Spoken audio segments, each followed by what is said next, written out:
Hello বন্ধুরা, cricket বাণীতে আপনাকে স্বাগত জানাচ্ছি। আমার মনে হচ্ছে এটি গৌতম গম্ভীরের শেষ টেস্ট কেরিয়ারের শেষ কোচিং হতে পারে।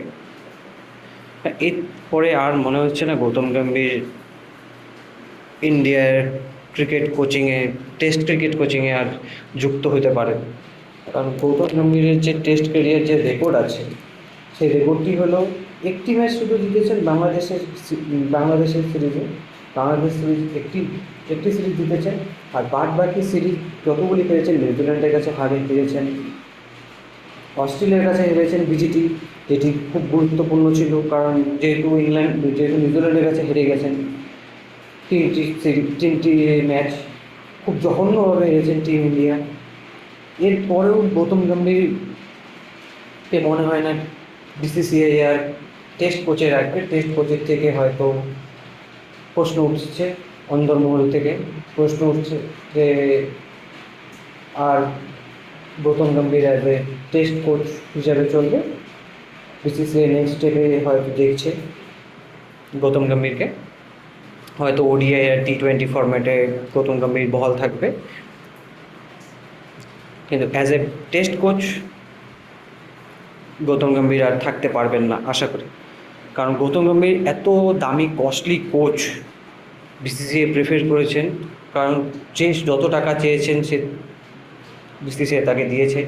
সে বোলিং কোচ যাকে চেয়েছেন তাকে পেয়েছে, সে ফিল্ডিং কোচ যাকে চেয়েছেন তাকে পেয়েছে, সে সব কিছু পেয়েছে যা যা চেয়েছেন। কে ক্যাপ্টেন হবে, কে ক্যাপ্টেন হবে না, তার পছন্দের সব কিছু, সে সব কিছুই তার ড্রেসিং রুমে তার পছন্দের চেয়েছে। এর থেকে মনে হয় প্রথম গম্ভীরের আর টেস্ট ক্রিকেটে আর সময় টেস্ট ক্রিকেট প্রথম গম্ভীরের জন্য তাই হতে পারে। ইন্ডিয়া গর্তের মধ্যে পা দিয়ে দিয়েছে বন্ধুরা। আমার মনে হচ্ছে ইন্ডিয়া গর্তের মধ্যে পা দিয়ে দিয়েছে, কারণ বুমরার হয়তো এটা এই সিরিজের লাস্ট টেস্ট ম্যাচ হতে পারে। কারণ 5 নম্বর টেস্ট ম্যাচ বুমরা খেলবে না, বুমরা 5 নম্বর টেস্ট ম্যাচ খেলবে না। আর প্রসিদ্ধ কৃষ্ণা হয়তো লাস্ট টেস্ট ম্যাচ খেলতে পারে বুমরার জায়গায়। কারণ বুমরার যেহেতু যখন সেকেন্ড নিউ বল নেওয়া হলো, বুমরা 1 ওভার করে চলে গেছেন। আর বুমরার যে আজকে স্পিড ছিল 133 হাই স্পিড। আনশুল কম্বোজ 121। এটা কোনো মিডিয়াম স্পেসের কোনো স্পিড হতে পারে আপনাদের মনে হয়?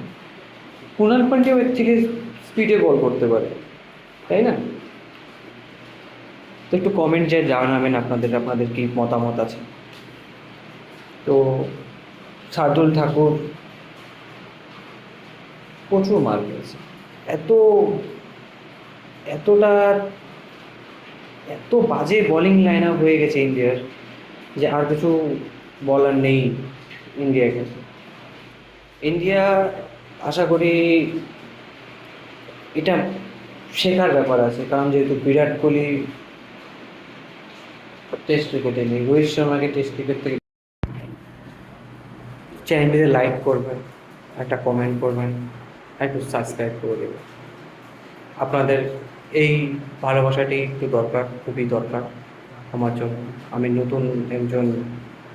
আমার নতুন চ্যানেলটি খুলেছি, সেই জন্য আমার একটু এই ভালোবাসাটা আপনাদের জন্য। আপনারা যদি দিতে পারেন আমি খুব খুশি হব।